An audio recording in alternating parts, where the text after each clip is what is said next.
Welcome to your neighborhood Unitarian Universalist congregation. My name is Suzanne Mazars, and I'm here to share the life of our community.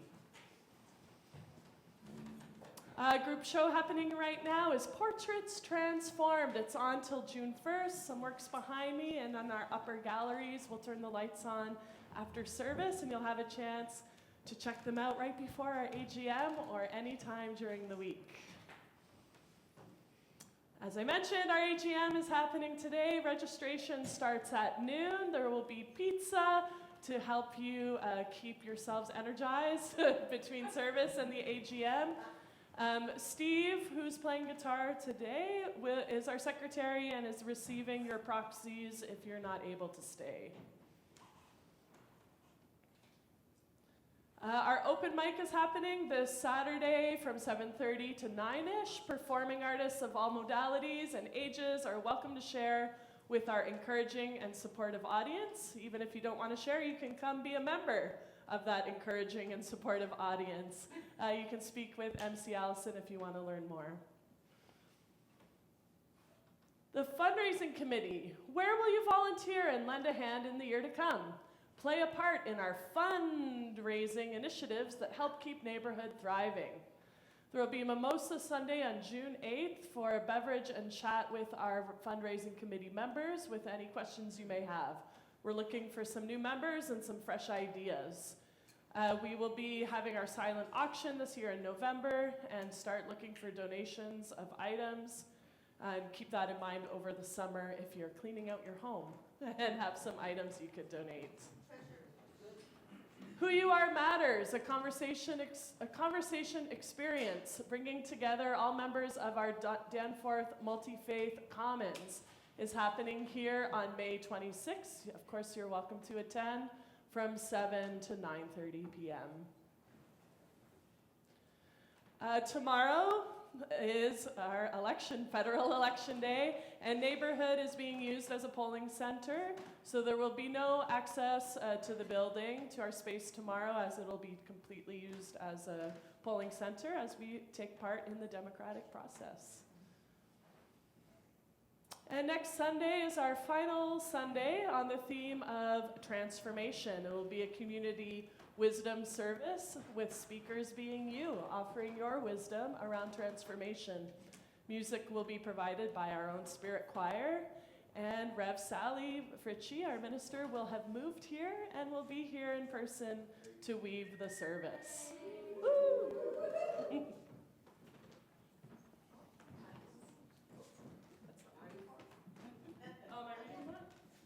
Okay, sorry, I thought that was you, Julia. Time for all ages next week is a show and tell with speaker Julia.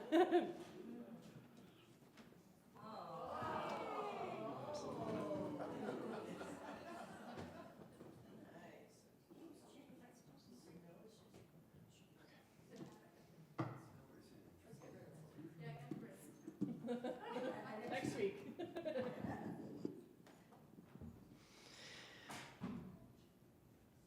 I offer blessings to you on this Sunday morning and welcome you to our neighborhood Unitarian Universalist congregation.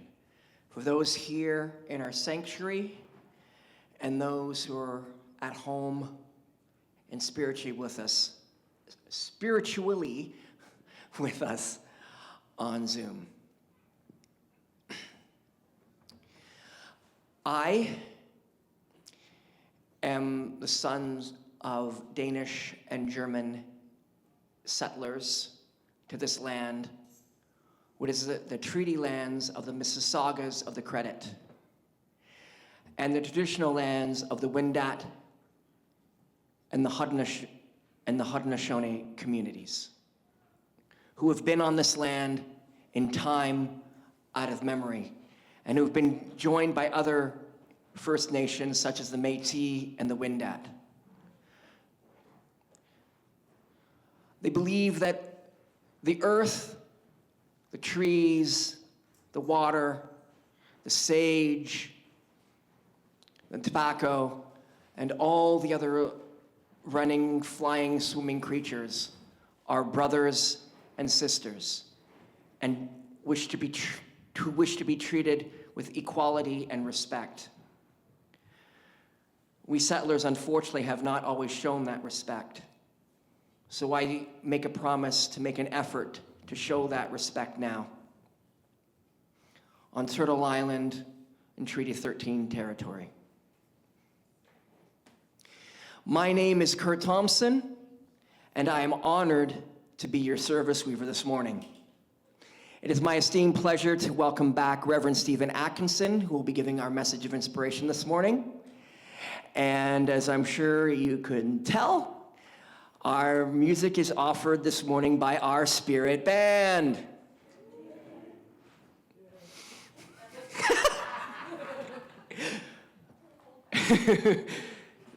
Okay, let us now enter sacred space. Take a moment to breathe or find a comfortable position as you do so wish.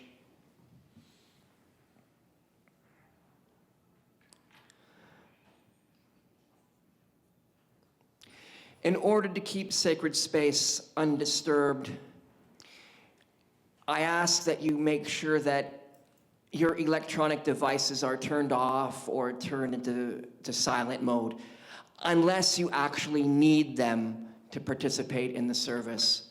Please make sure they're off or in silent mode. Now, please read with me our opening words, which are projected on the screen. If you are unable to read the screen or do not know these words, just listen and let the words flow over you. Let us cast a circle of a sacred space here. Let us cast the circle of a cherished space here. A space of safety, a place of forgiveness, a place of love. If we want the world to change, we must craft in our space and in ourselves the seeds that grow a different kind of life. A life of graciousness, of creative intelligence, a place of life and spirit for ourselves and our families. And now to light the symbol of our faith, a lit chalice, I invite Mark Tim to come and light our chalice. And as our new tradition holds, he will be lighting it from the children's lantern, which shows that we keep the children's light within us. And personally, I like to think of it as an Ouroboros, a snake that eats its own tail, a symbol of the never-ending circle, which means we learn from our children as they learn from us.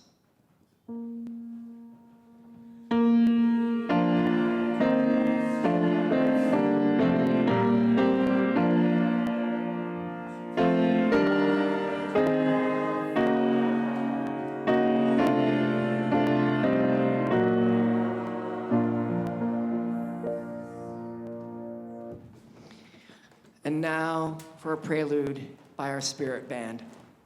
Luann? This song is by Sia, and it's about change. And as this is the month of transformation, I think about changes that I've made since coming to neighborhood and many changes I've seen through my friends and family.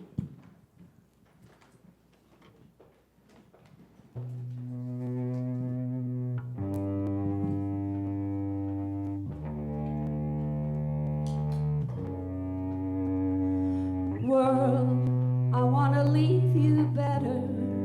I want my life to matter. I am afraid I have no purpose here. I watch the news on TV, abandon myself daily. I am afraid to let you see the real me. The rain it falls, the rain it falls. Pour on me, the rain it falls, rain it falls. Sowing the seeds of love and hope, love and hope. You don't have to stay stuck in the weeds.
stuck in the weeds.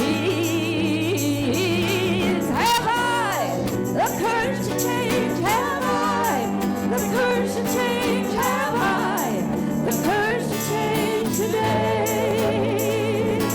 Have I the courage to change? Have I the courage to change? Have I the courage to change today? You're not alone, I promise. You're not alone, I promise. Standing together, we can do anything. You're not alone, I promise.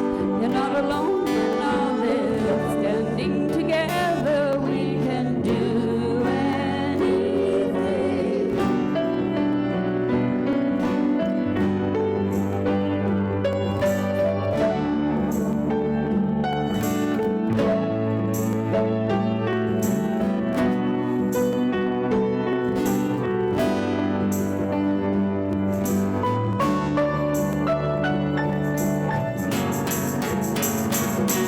Have I the courage to change? Have I the courage to change? Have I the courage to change today?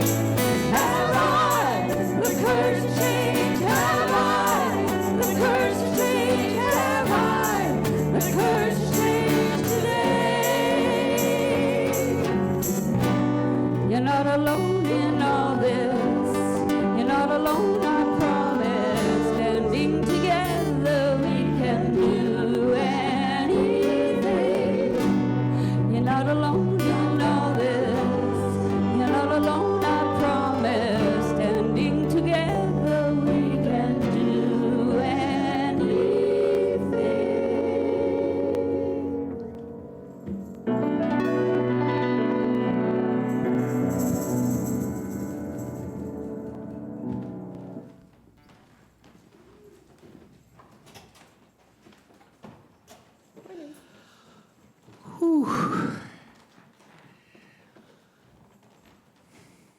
Thanks, Lou and Spirit Band.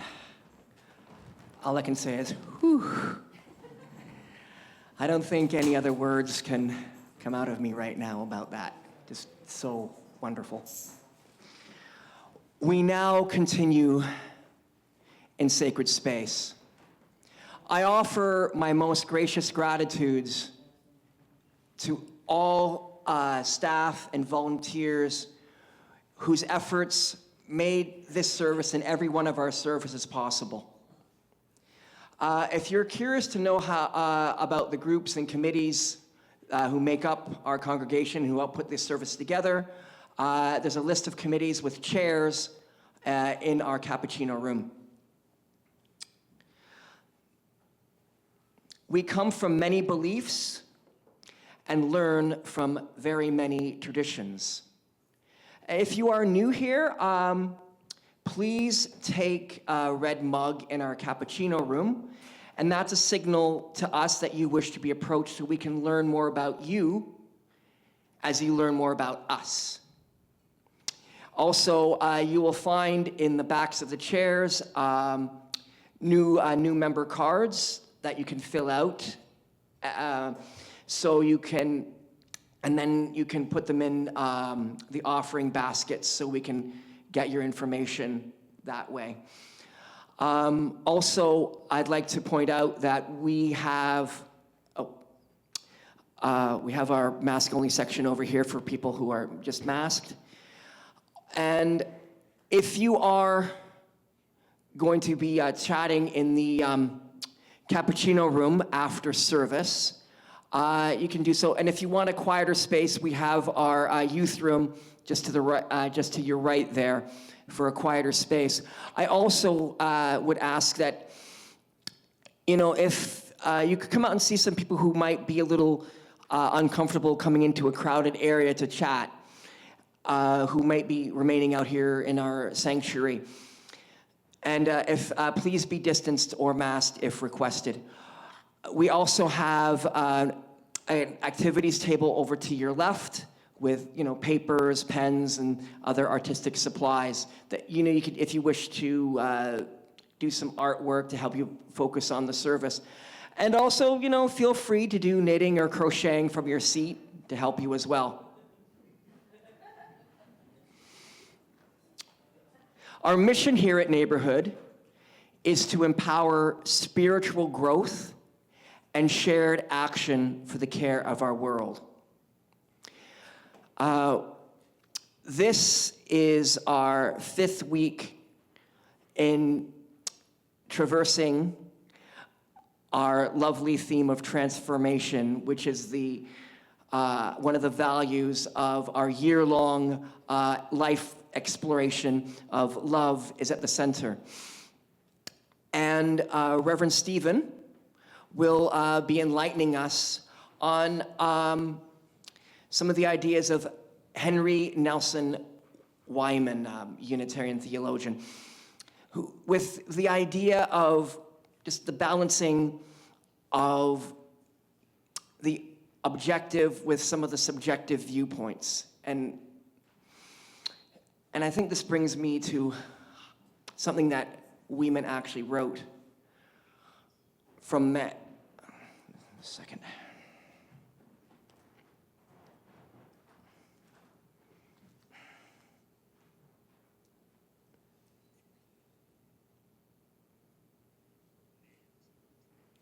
From man's ultimate commitments.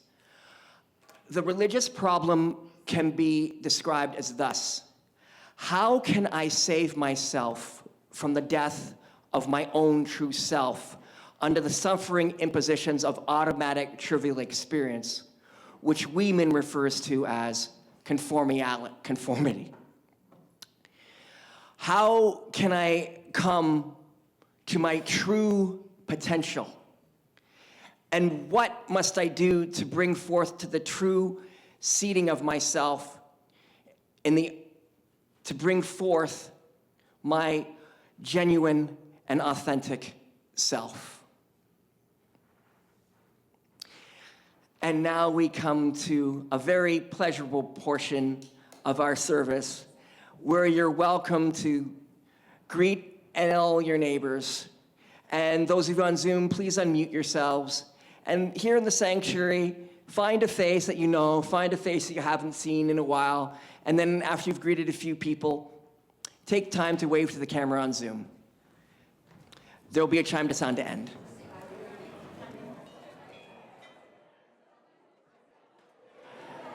Please return to your seats. Thank you.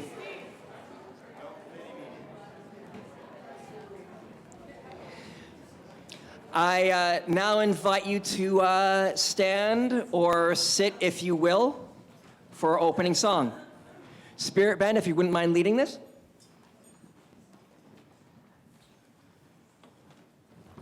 This was a song that was written in 1999 for the First Unitarian of Dallas for their hymnal supplement, which was published for the Centennial Celebration. It's a song that just reminds us that children deserve and need compassion, acceptance, and commitment, and they learn from watching us.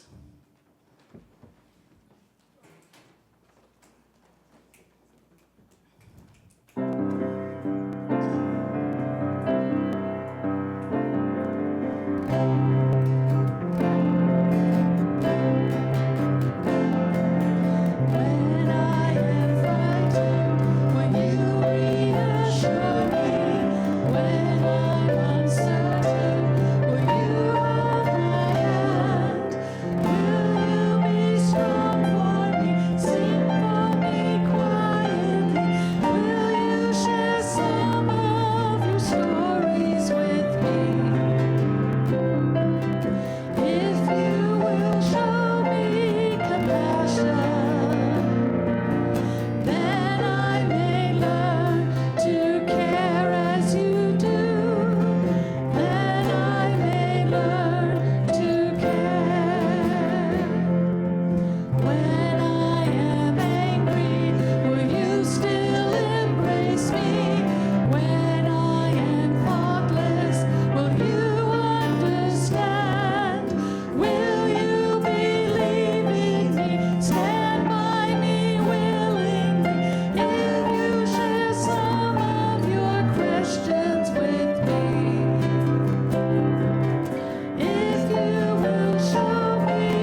We're almost at our time for all ages, but I thought I would offer a little something in supplement to the reading I just gave a little earlier.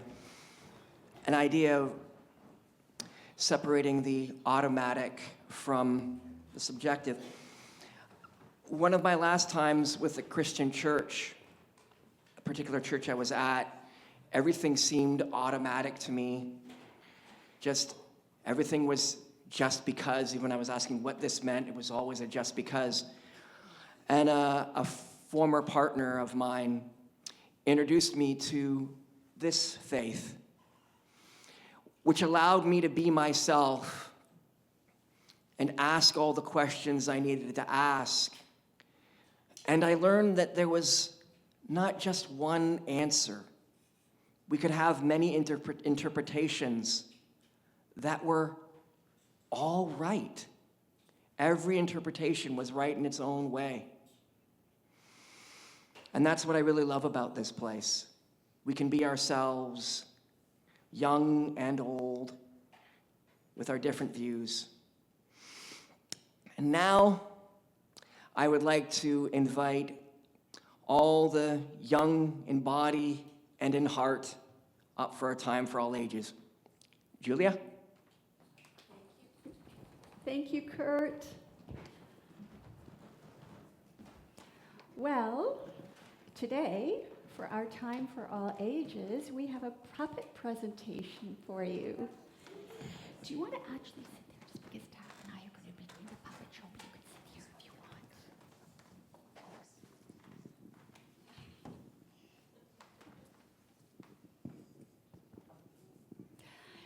Just before we begin, I wonder if any of you have had a conversation with someone that has left you feeling that somehow you have a new superpower and you somehow feel stronger, and maybe you have a new burst of ideas, or maybe you don't feel as afraid. I'm speaking from experience because, there are people in this room who have given me that feeling and on Zoom, and my heartfelt thanks. So here's our puppet show.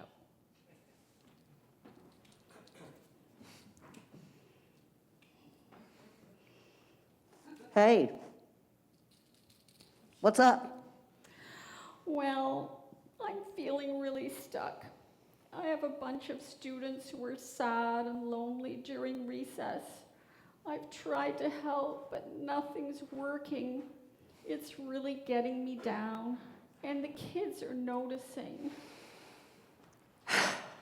Okay, time to have another talk with them about inclusion. Thanks.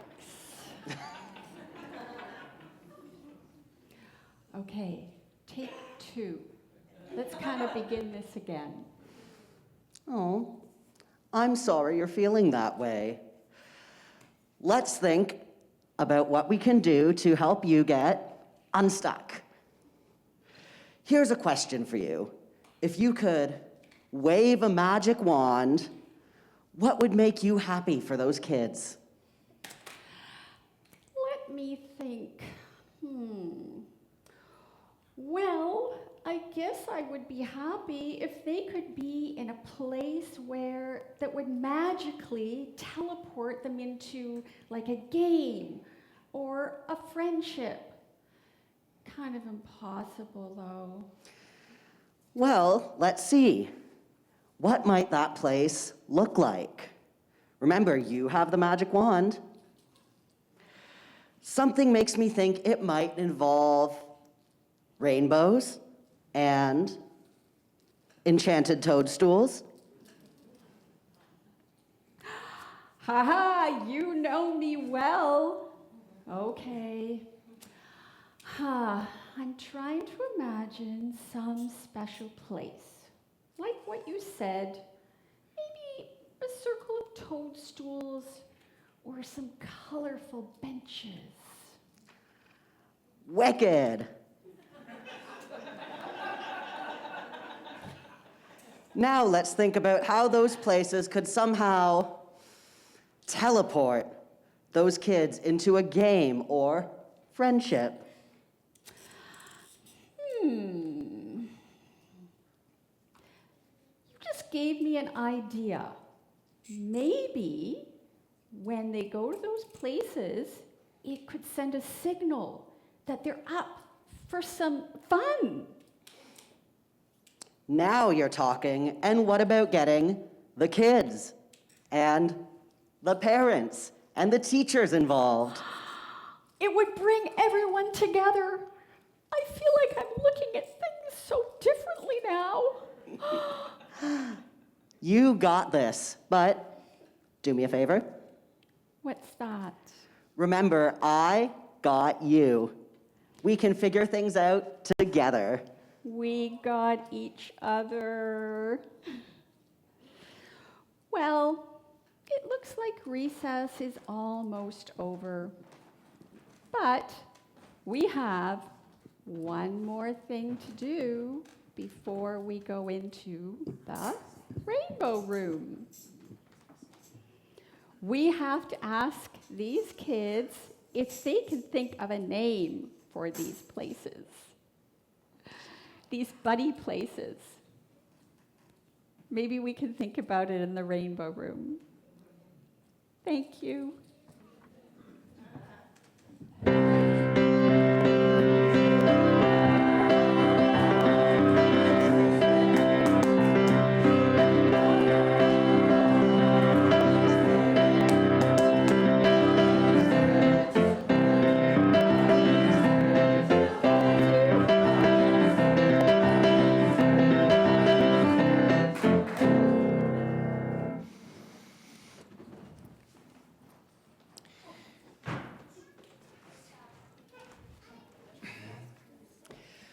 It is now my most esteemed pleasure to welcome our guest minister, Reverend Stephen Atkinson, up. For those of you that don't know, Reverend Stephen is a retired minister who was a UU minister for over 18 years, and also as a psychiatrist, serving primarily the LGBTQ+ community. Stephen? Thank you, Kurt. What a pleasure to be back here again. Your congregation really knows how to have fun with worship and be so creative and bring out the talents. You're fairly small, but you're pretty mighty from my point of view. And so much of what you've heard already fits right into the core message that I'm bringing you today, which is not my message. It's the message of a Unitarian theologian from the mid-20th century, and I'll tell you about him. Henry Nelson Wieman never sets out to be a minister like his father, but in college, while taking religion and philosophy electives, he has a transforming realization that he should, quote, devote his life to the problems of religious inquiry. It's so powerful, that realization, that he walks around for days in an ecstatic haze. That's an awakening, a conversion in another sense. He eventually becomes a professor of theology at the University of Chicago, no small feat, and then also at my alma mater, the Unitarian Universalist Theological School called Meadville Lombard. Wieman becomes interested in empiricism. There's going to be some big words, but I'm going to try to make them clear.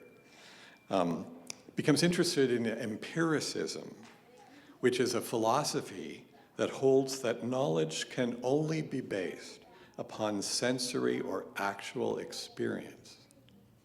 In other words, if you experience something, if you sense it yourself, you can have knowledge of that. This philosophy says if someone tells you about it, it's not like the same kind of knowledge. This is not the same, though, as scientific empiricism, which proposes that knowledge can only be based upon evidence, proof, hard fact. Sensory experience is direct information, and it's one of our sources, the direct experience. But sensory experience isn't a proven fact. It's just a personal fact. Wieman's thinking changes over time, focusing first on the individual, but later on the greater community and culture.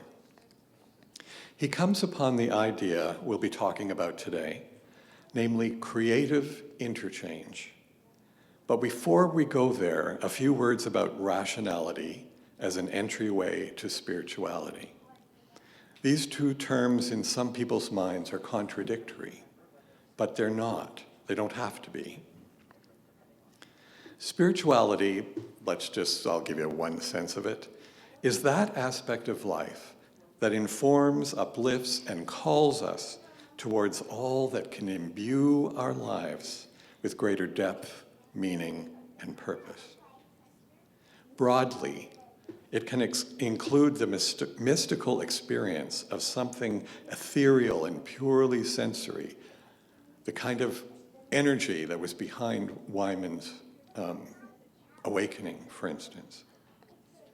But it also can include the here and now reverence for the grandeur of the world, that which somehow expands our consciousness or awareness. And these alternatives aren't opposites, though, precisely because rationality is crucial on all the points along the spectrum of spiritual experience or longings. Rationality, according to the dictionary, includes softer definitions of what is reasonable, sensible, inferential, sane, or lucid. Those things aren't necessarily hard facts, but they're included in the sense of what rationality is. I think it's thoughtless to conclude that someone who has a powerful but inexplicable ecstatic experience, such as Wieman's, does not go on to think about it rationally. You don't just have this and then suddenly your head's in the clouds. You go on to think about it, to understand it as much as possible. And more important, to apply its meaning, its personal meaning to you, and its impact on you to the real world in a useful way. Say, to adopt a sane or lucid interpretation of this experience. Similarly, a sense-based experience of awe and reverence, of the ineffable or indefinable, might reach towards a rational, reasonable explanation. Those mountains uplift me, but there's kind of a biological imperative that fresh air and greenery is good for me, so maybe it's all biological. So an experience of awe that might reach towards hard fact. With our Unitarian Universalist openness to freedom of thought and acceptance of different beliefs, we must reject arbitrary and, I think, arrogant assertions that rationality requires spirituality or belief to be logically proven. Rationality, as I'm laying it out, is bigger than that. Rationality has both objective and subjective senses. Objective rationality grounds understanding and knowledge on scientific or logical empiricism. We know we need the oxygen in the air. To some extent, all of us live within an objectively rational point of view, especially in our Western culture, in our current times. We have understandings of how things work. Now, I'm going to get through this quite quickly now. Subjective rationality, I can see a little bit of back there. And I would be among you doing that if I was listening to me. So I never try to listen to me too much, though. Subjective rationality grounds understanding and knowledge on philosophical empiricism, which I opened with, which means the whole range of human experience, including profound ecstatic experiences, are powerfully felt, yet often internal, with an internal meaning, not perceived by others, and beyond proving. To some extent, again, all of us live with a subjectively rational worldview as well. The things that make sense to you based on your experience, which you may not be able to describe or explain. There are times we don't seek evidence of what we know because we take some things as given or instinctive.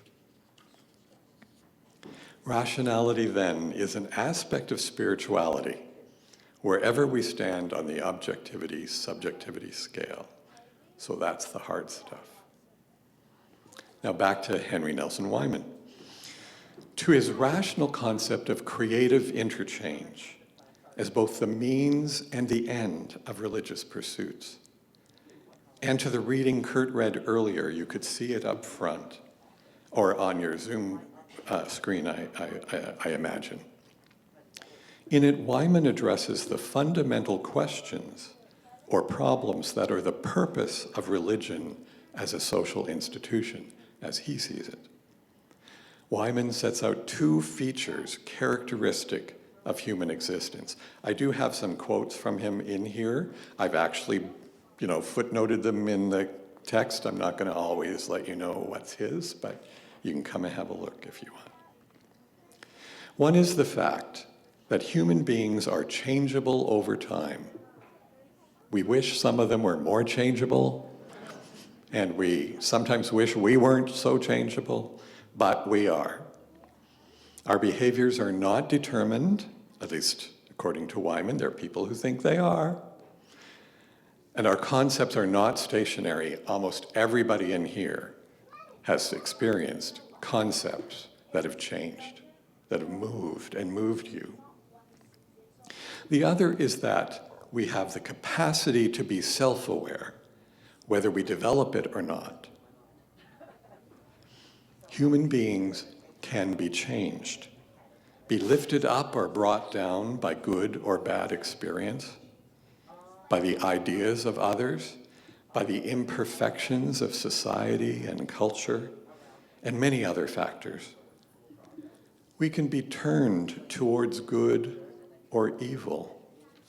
And one thing I like about Wieman is that he doesn't leave behind certain religious words or ideas in his move towards liberal religion.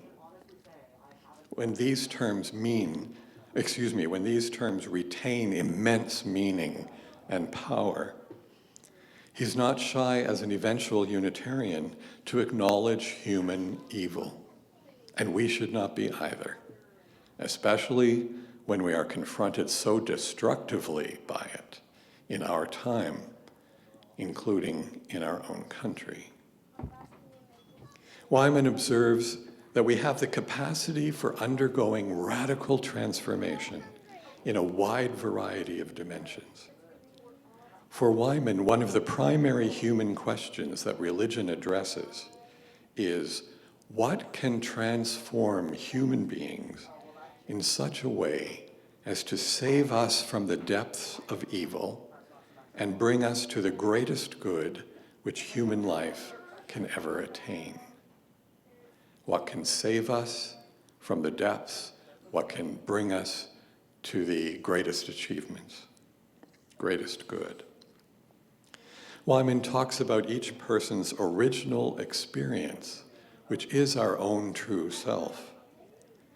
Yet this kind of deep self-knowledge is usually not on our minds on a daily basis.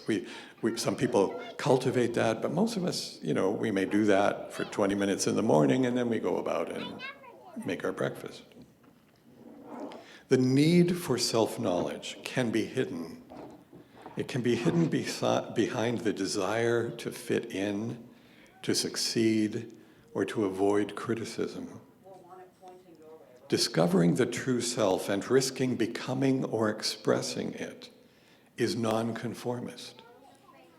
The world may not regard our deepest desires as worthy, meaningful, or reasonable. Wieman tangles with these questions in a thoroughly rational way, yet without rejecting the possibility of the unexplained as he had experienced it himself. His interest is in promoting religion not as a belief system, but as a way of life. His personal religion moves away from Christianity. He was a son of a Presbyterian minister. And he comes to see God as not a matter of belief, rather what is God-like almost materializes within what is actually operating in human lives, within and between human beings, something God-like, something creative, such that basic religious problems of our experience are diminished. Wieman sees evil as the inner conflict between parts of the self that impair the realization or emergence of the true self, observing that intense inner conflict like this can destroy a person, leading to despair or pointless behavior. And this is the kind of thing he calls evil, the stuff that attacks the self or withers the self. Evil arises when the suppression of the self leads to horror or boredom as ways of eliminating the conflict, or loneliness when we hide in conformity, not letting ourselves be known or recognized for who we actually are. Wieman's comfortable calling these compromises sins. They're things done against. Sins, given how much they destroy the potential of both individuals and society. With this in mind, there's also room for confession between people, forgiveness of these sins, errors, failings, and even salvation, all of which, I reiterate, are rational ideas as he proposes them. It's in turning towards salvation, to what religion can do for us and with us, that offers real transformation, where Wieman's most basic idea becomes crucial, namely creative interchange. Experiences with other people can be creative interchanges that transform the person, just as Julia's Time for All Ages today showed two teachers changing something about themselves during a conversation, and then changing the potential success of their students. I've witnessed this occurring in group therapy, which I used to do as a therapist. Individual therapy, yes, but in group therapy, where the people in the group help change each other. And self-help groups and small group ministry function the same, similarly, when they're at their best anyway. Wieman is simply talking about the communication between two or more people when both or all of them are speaking from the deepest parts of what they know about themselves, which with as much honesty and openness as they can muster. There are two parts to creative interchange. One is the honest effort to understand the true self of the other person, using all the tools that understanding requires: listening, empathic imagination, and open-mindedness among them. The other part is being open within oneself to being changed by the interaction into a deeper awareness of one's own true self. For creative interchange to occur and transform, we make an ultimate commitment, as Wieman puts it, to the uncovering and evolution of the self, no matter how difficult that is, no matter what social advantages may be affected. So surely we can see that to come out as trans, for instance, is one of the strongest assertions of true self that there can be. We commit to full responsibility for our actions, as well as responsibility to others, to be with them as our true selves. Wieman lifts this up to the level of religion precisely because living this way requires our ultimate commitment to our lives as we aspire them to be. It's creative interchange that creates a person and a mind from the moment of birth. The mother-child awareness that develops into who I am, who the other is. Creative interchange sustains our connections to reality and each other. It transforms by helping us become increasingly both who we are and who we can be. Worship offers and develops our capacities and opportunities for creative interchange, supported by ritual, inspired by symbol, and held by community. Through the capacity for enormous character transformation, creative interchange brings about what may as well be called miracles, especially by those who have been transformed and can hardly believe it themselves.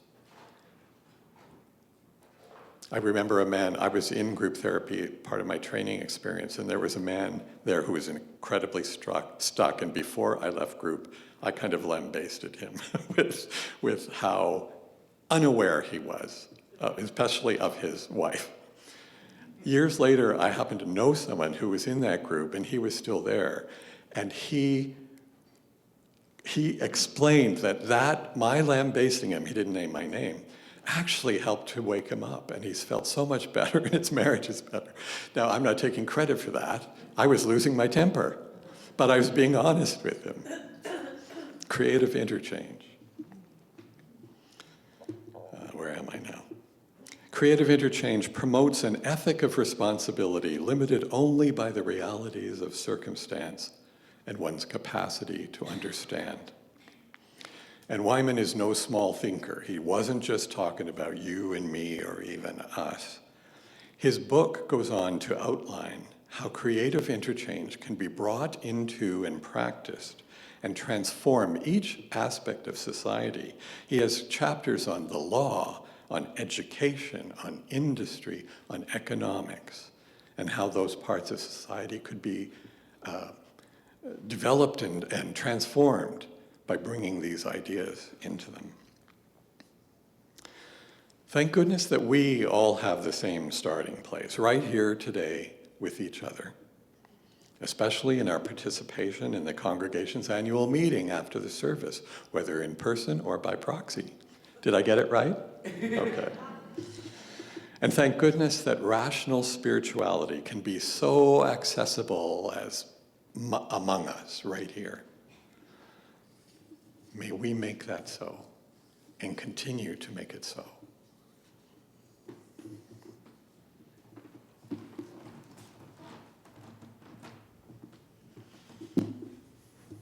I am leading into the meditation at this point, a time for you to be quiet and can ponder within yourselves and in your hearts what's on your mind today, while the Spirit Band accompanies us quietly.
expanding our world,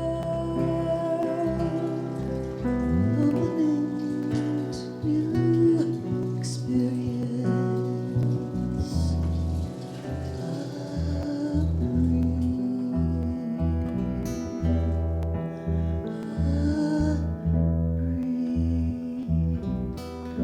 So simple, this joy, this moment, pure and light.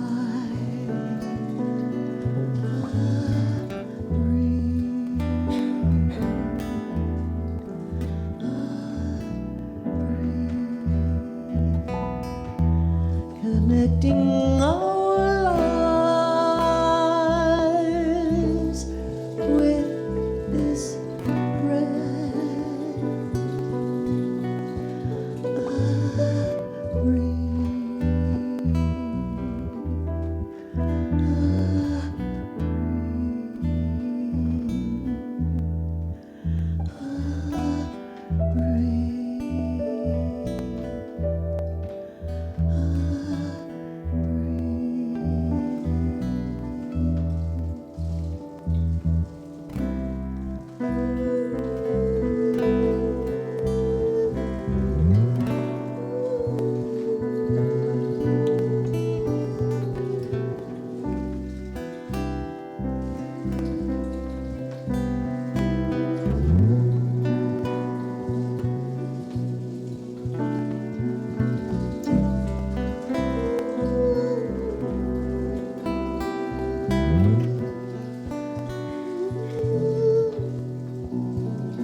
We now come to a time in our service where we turn our attention to the financial needs of our congregation.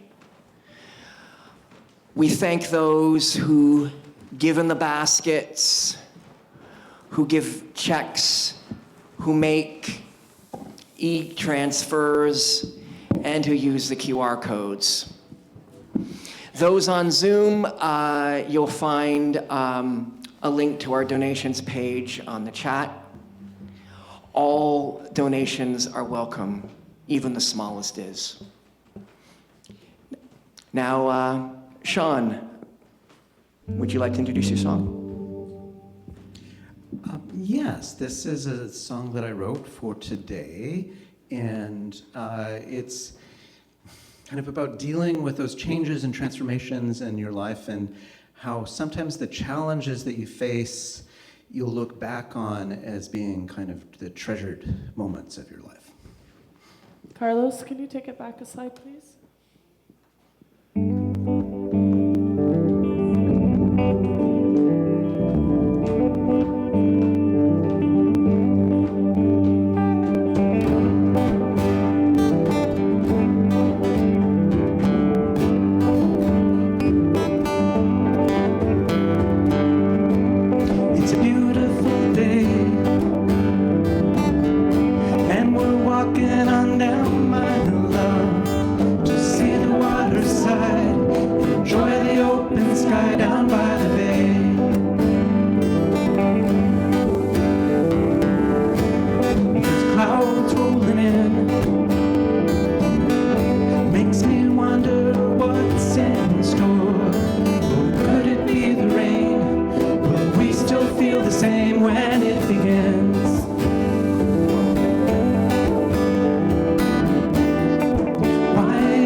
Starts to fade, and I feel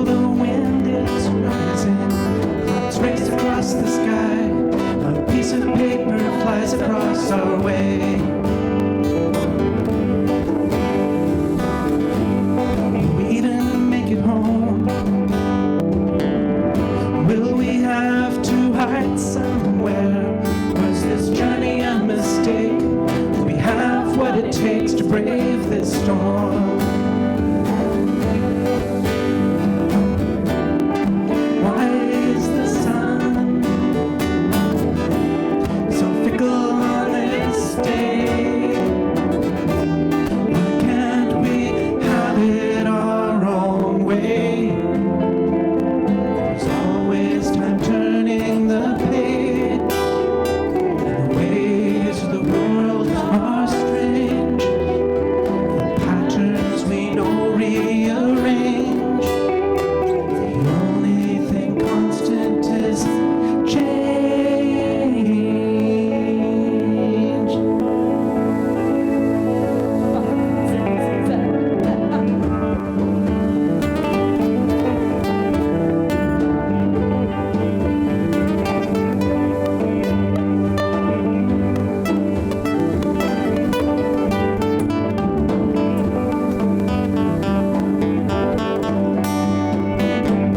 It's a beautiful day, and I recognize my love. I see them in the clouds, I feel them all around down by the bay.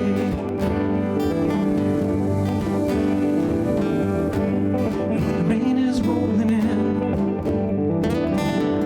I remember their shining eyes. I hold them in my heart. I know we're not apart, we're held within.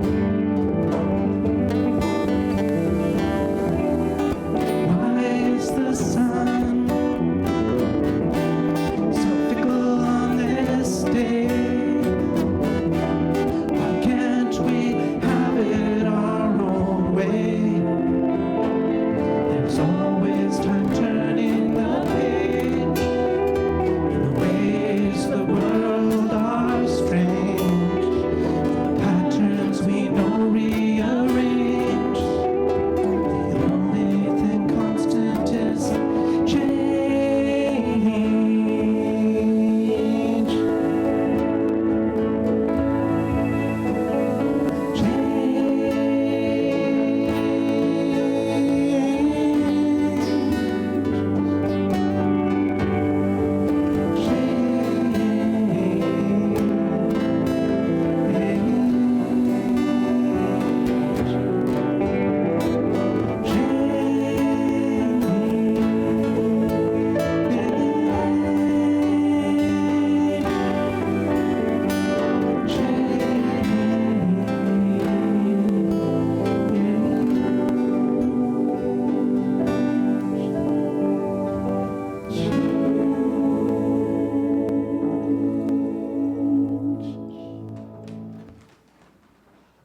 Wow.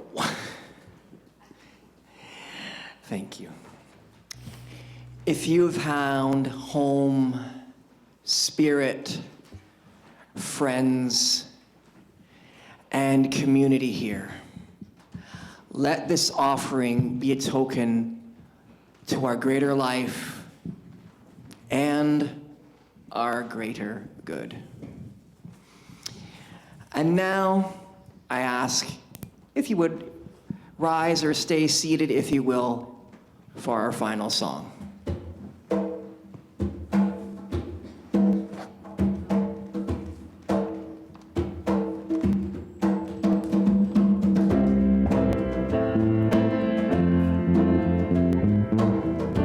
Sing along, please. May I be empty and open to receive the light. May I be empty and open to receive. May I be full and open to receive the light. May I be full and open to receive. May I be empty and open to receive the light. May I be empty and open to receive. May I be full and open to receive the light. May I be full and open to receive.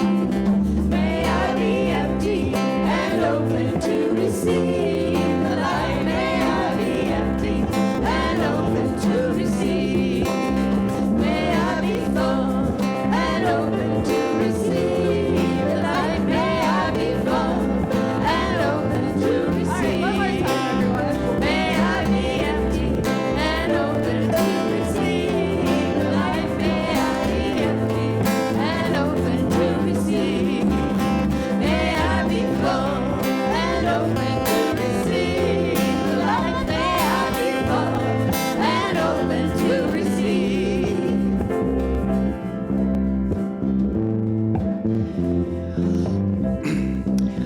I would now like to invite Mark Tim up to extinguish our chalice. Oh, and we will be singing the song a little differently.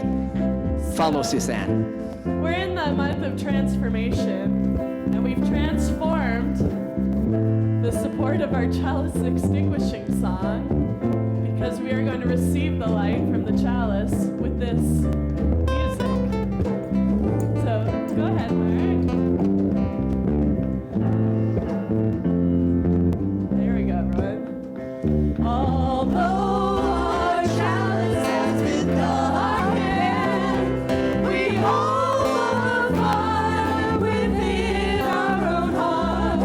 Although our chalice has been darkened, we hold the fire within our own hearts. We have a tradition here at Neighborhood to form a circle and join hands.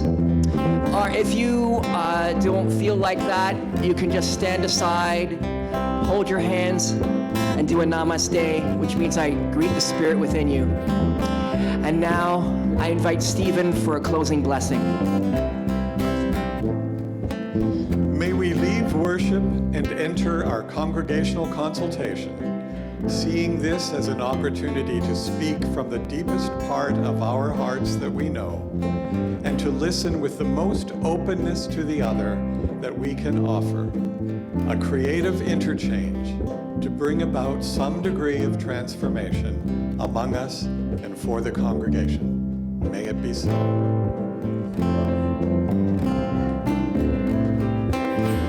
Before we close, just a reminder again to please, if you are members and wish to attend the AGM, please register at the table with Stephen when he sets up. Or if you can't be here, also go see Stephen, our secretary again, and he'll give you a proxy form. Also, please, if you can, again, if you are staying, we would like to ask if you're going to have some of the pizza, please give a $5 donation to help the cost. Thank you. Our service has ended. May you go in peace.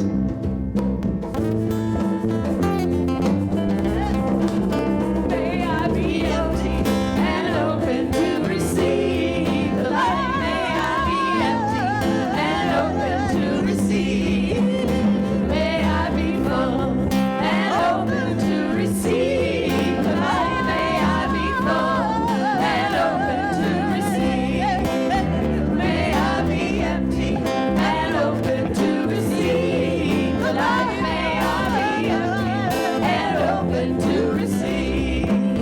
May I be full and open to receive the light. May I be full and open to receive. May I be